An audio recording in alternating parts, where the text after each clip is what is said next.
Lyon-Ambérieu bientôt sur de bons rails. C'est en tout cas ce qu'espèrent la SNCF et RFF qui viennent de lancer d'importants travaux de renouvellement du réseau sur cette ligne TER. Une ligne régulièrement pointée du doigt pour ses nombreux retards, même si la tendance était depuis quelques mois à l'amélioration. Il n'est jamais trop tard pour bien faire d'abord. Et puis vous savez que ça coûte beaucoup d'argent ces travaux. C'est des dizaines de millions d'euros. On est engagé dans un plan de modernisation du réseau qui est extrêmement important. Mais c'est pour à terme avoir des trains qui circulent mieux, en meilleure régularité sur un réseau rénové. 5000 usagers empruntent quotidiennement cette ligne et s'ils saluent l'effort fait par la SNCF depuis quelque temps, ils restent très méfiants. Selon eux, tout ne sera pas résolu avec ces travaux. Ils sont loin de régler la totalité des problèmes.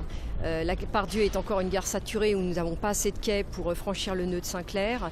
Il y a également la réforme ferroviaire qui est en cours, qui cause beaucoup de conflits encore au sein de la SNCF.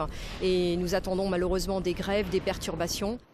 Ces travaux vont s'étaler jusqu'en septembre et vont se dérouler principalement de nuit. Mais même en journée, les trains mettront 3 à 7 minutes de plus pour faire un trajet identique. SMS, site internet, affichage, la SNCF promet de faire de gros efforts sur la communication. L'objectif est d'impacter au minimum les voyageurs. En revanche, ça coince toujours du côté du tram-train. Arrêté depuis plusieurs mois à cause d'un incident technique, cette ligne TER qui dessert l'ouest lyonnais devait reprendre une circulation normale aujourd'hui. Sauf que les conducteurs se sont mis en grève. Conséquence, des bus ont dû assurer la liaison depuis Saint-Bel et Brignais jusqu'à la gare Saint-Paul. Un autre préavis de grève est déjà déposé pour lundi prochain.